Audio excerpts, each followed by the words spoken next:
A future member of the Thunderbolts and a major Avenger, maybe even two, could be a client of She-Hulk's or even be claimants against one or more of Jennifer Walters' clients? I think so. How? Well, you can call and hear She-Hulk right now and learn some very interesting details that might come into play over the course of the 9-part She-Hulk Disney Plus series, whose first episode will premiere on August 17, 2022. This was a telephone number that came out on a poster that was given out at the Disney Plus booth at San Diego Comic-Con 2022. And I tried it, and it works. And I believe it's given away some plot points at the very least. And I do believe it teases involvement with or by a major Avenger, maybe even two, that could be clients of Jennifer Walters, attorney at law, at the very most. And there is a colorful interest that a future member of the Thunderbolts might have as against a former Avenger's estate, no less. Oh, yes, and we're going to talk about all of that right now. Welcome back to the Mama Saga, where this Marvel-loving mama is a mother and lawyer by day, but breaks down comic book sagas, movies, and shows like She-Hulk by night. Before we go any further, to be fair, spoiler alert. There are spoilers in this video, so if you haven't watched all of the trailers by now for the She-Hulk Attorney at Law Disney Plus series yet, go on and check them out on YouTube. Then you can come back and you'll enjoy this video more. Sure, this video doesn't concentrate directly on any of the trailers or featurettes that have dropped to date, but it will reference some of the material that's been revealed in those teasers. So I figured I'd warn you just in case. Okay, so first let's talk about Playing Telephone with She-Hulk. Okay, if you've seen the trailers released to date, then you know that Jennifer Walters is working at the law office of Goodman, Lieber, Kurtzberg, and Holloway. And her boss, Holden Holloway, has Jennifer as She-Hulk serve as the face of his new superhuman law division at the firm.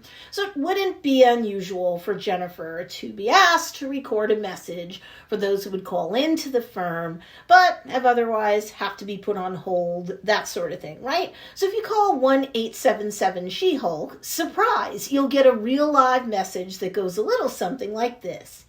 Have you been fined for thousands of dollars worth of the damages to the city you were trying to protect? Did you accidentally create a sentient robot who got the feels and tried to destroy the world? Maybe you're an Asgardian god who leaves a giant burning imprint on private property every time you arrive on Earth. We've got your back. Our associates at the Superhuman Law Division of GLK&H will fight for your right to fight for everyone else's rights, because that's what superheroing is all about. There's a little bit more to this call, so be sure to try that number I just shared with you so you can get the full-blown experience yourself. It's neat. But in the meantime, we need to talk about the Avenger tease. So let me set up what I think gonna happen so all of this makes more sense. First, Kevin Feige has recently said that the folks at Marvel are excited to take a half-an-hour legal comedic drama and mash it up with Marvel superhero magic, because it's never been done before.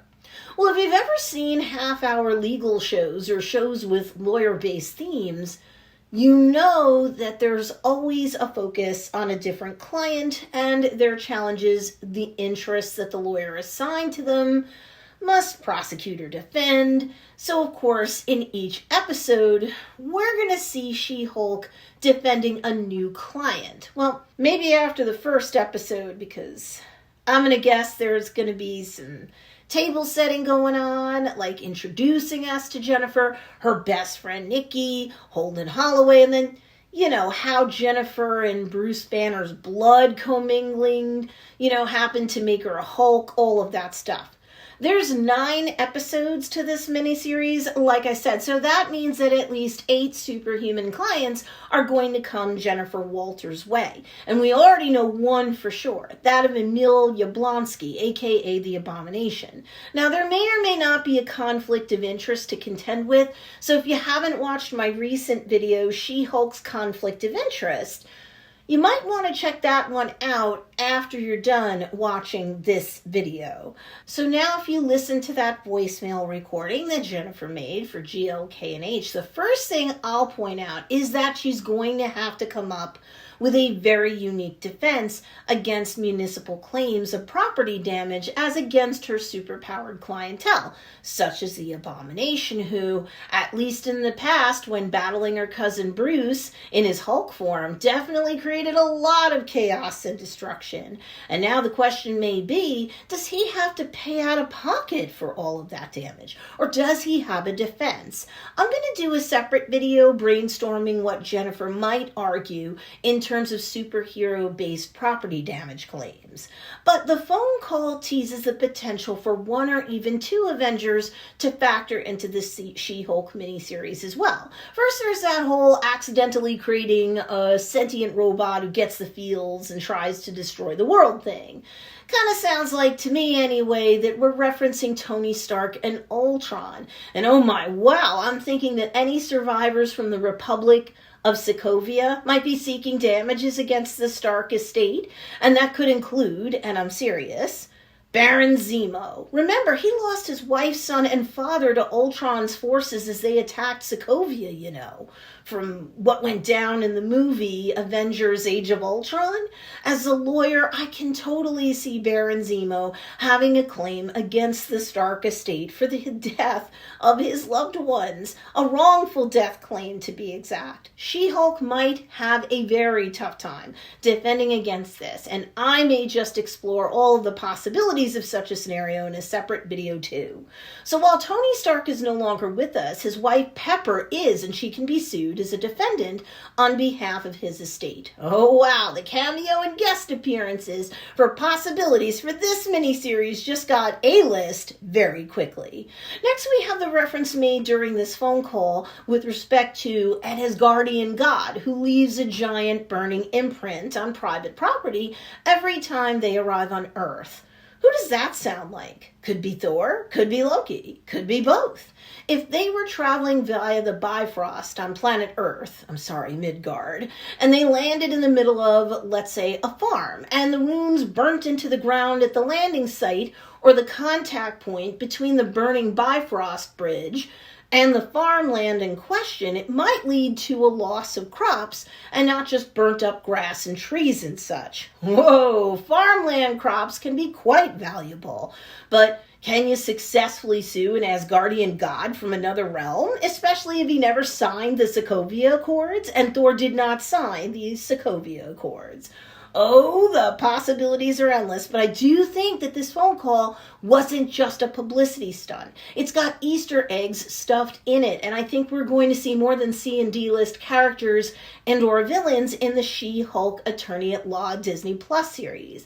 I'm betting that Hulk will not be the only A-lister around. And when I say A-lister, I do mean Avenger.